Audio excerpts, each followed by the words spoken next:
Hi everybody and welcome back to the FPL Family YouTube channel. It is December the 1st today and therefore the start of Advent, the start of the festive period and the start of the crazy FPL madness that is game week after game week, deadline after deadline, and constant needs to think about your team because of rotation worries and because of injury concerns, of course, over this festive period when there are so many matches in such a short period of time. Obviously, the game week for game week 14 started last night, 2 matches there, so I suppose in some way you could say that the FPL festive period is already underway.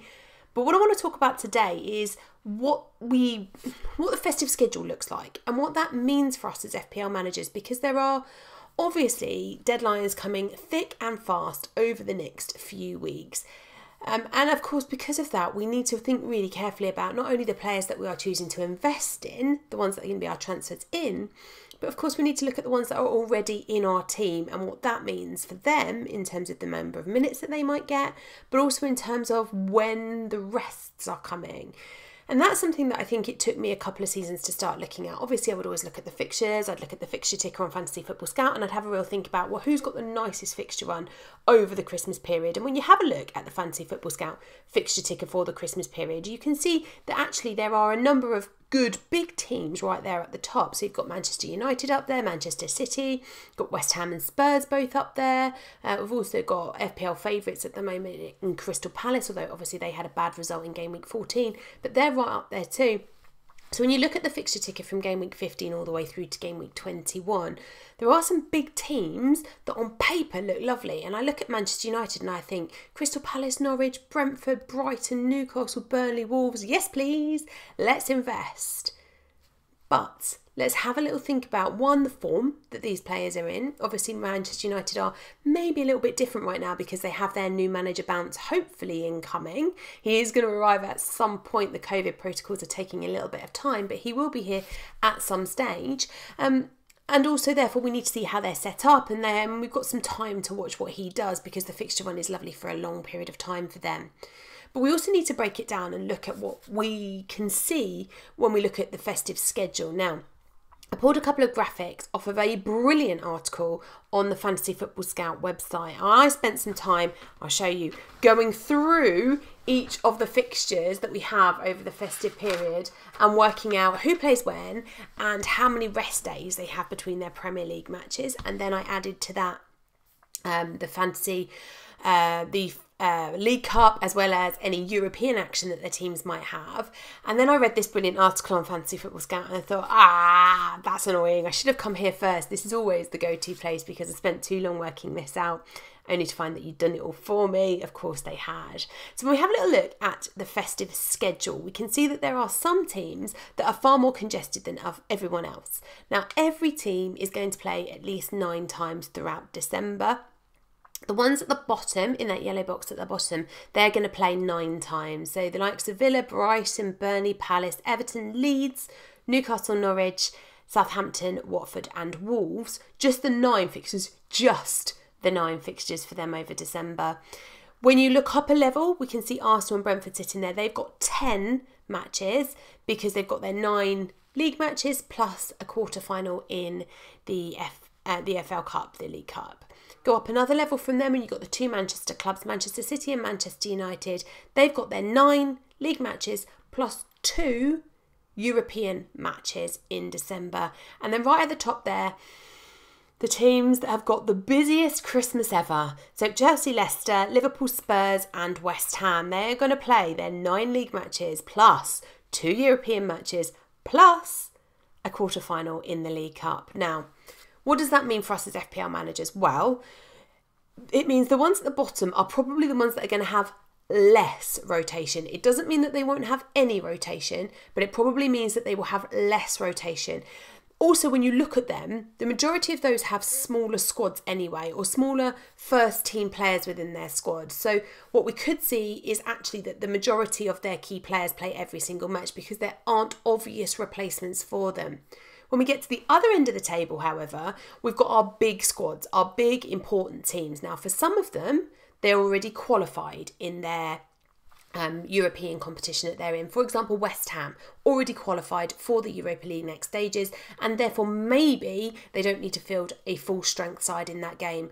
But when you look at Spurs, on the other hand, if they want to qualify in the conference into the next round of the conference, they are going to have to win their matches in Europe, and therefore they are going to have to put out a full strength side. We saw Conte put out a non-full strength side in the last game that Spurs played in the conference, and that went particularly badly. So there's some kind of decisions to be made. Plus, obviously, it's the quarterfinals of the League Cup. By the time the players have got that far, they're likely to want to do well in that, and they're likely to want to progress to the semi-finals. That's probably likely to mean putting out a full-strength side in that. So what might we see is some rotation around those squads over the maybe slightly easier Premier League matches that they have over the festive period. It is something that we need to consider.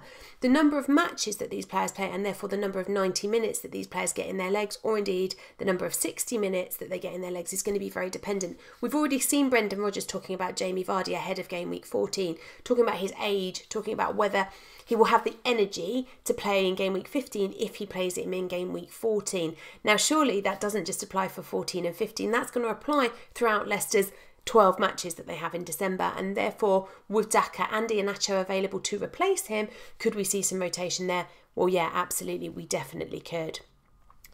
When we need to then break this down even further, because in some ways, and this is what I was looking at, in some ways there are some good time gaps between matches for some clubs, but there are 12 clubs that just have 2 days between their game week 19 and game week 20 fixtures. Now, if there's going to be rotation, I would expect that it would come in those clubs mostly. Now, we can break it down further still by not just looking at the number of days between matches, but also the number of hours between matches.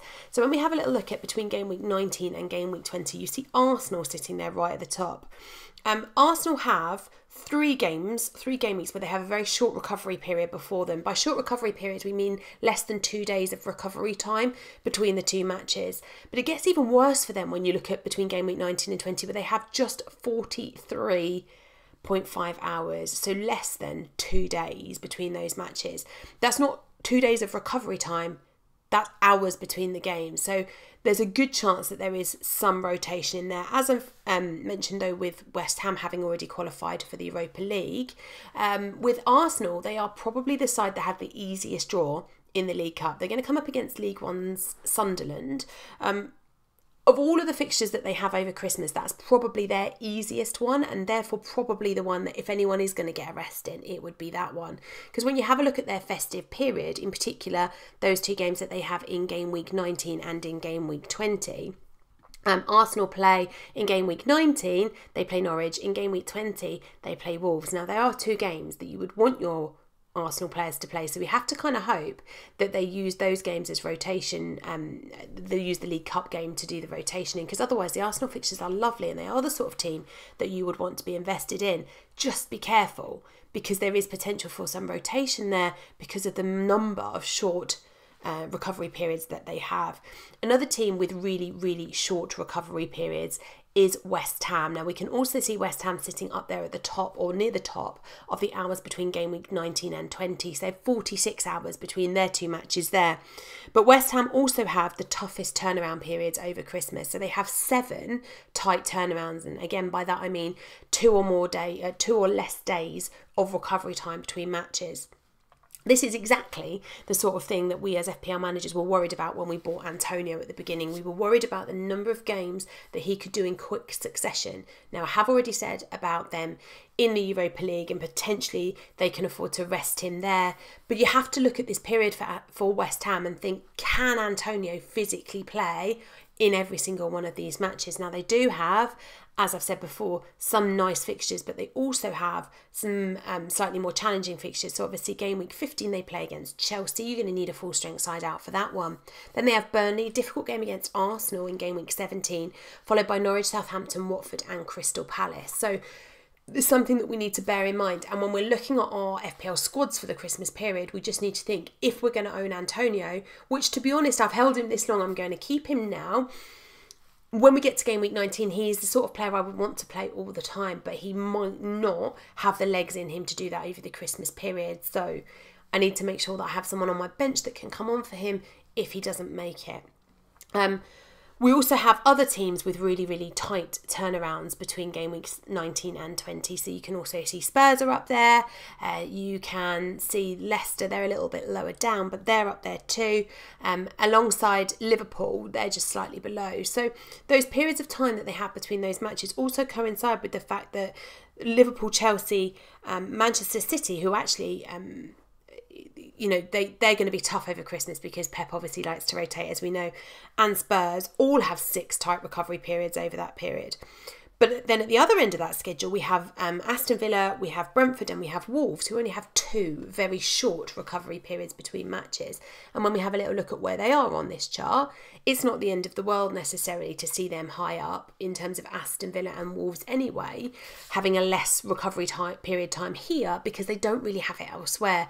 Brentford, on the other hand, only have 2 short recovery windows, and one of them is not between game weeks 19 and 20 because they have, 70.5 hours between their matches. So they could actually be a good team to invest in. Now, whether you want to stay invested in Mbamo is another matter entirely, but Tony actually looks like he might have the potential to be a good pick over Christmas because Brentford's schedule, as we've seen, is just those 9 matches. Just those 9 matches. Sorry, they've got 10 matches. And also they have a big recovery period in comparison to some others between game week 19 and 20 and just two short recovery periods over the course of the festive season. Now, I already mentioned Manchester City a little bit. Between game week 19 and game week 21, City play they play Sunday, they play Wednesday, and they play Saturday. This is a worry for me as a Manchester City double up investor. I have Cancelo and I now have Bernardo Silva. They are a team that I am slightly concerned about there because those fixtures as well, when we have a look at game week 19 through 21 for Manchester City, they have Leicester, they have Brentford, and they have Arsenal. Now, Leicester and Arsenal, you would think that Pep would want to put out a full strength side for those because they are going to be teams that are maybe challenging. Maybe the Brentford game is the one that's at risk. Maybe actually it's the Newcastle game in game week 18 that is at risk of the most rotation around this festive period because obviously they're going to want to play strength sides and use their players as best as they can over this festive schedule. So it's really important then that we don't just look at the fixture ticker. The fixture ticker is a fantastic tool. It's something that I look at every single week, multiple times while I'm trying to decide on my transfers. I sort it by difficulty. I change the difficulty ratings on players. I move game weeks in and out depending upon whether I think that they are relevant to the decision that I am making. If I'm bringing in a player that I'm happy to bench, on the weeks that I'm happy to bench them, I take them out of my team. I take those game weeks out of the fixture ticker and then have a little look at how that works and how it looks in terms of who I might want to target. But over Christmas, I go far beyond the fixture ticker. It's not just looking at who's top of the fixture ticker. It's looking at all of these different things, including the number of matches that they have, including the number of minutes that they have between matches. If you don't follow Lego Mane over on Twitter, he is a great person to follow over the festive period. He sorts all of this stuff into tables and information, and it's really helpful for our FPL planning. So for me, that is something that is really useful to consider when you are making your FPL decisions. If you have enjoyed this video, please hit the like button. And if you haven't already subscribed to the channel, please hit that subscribe button.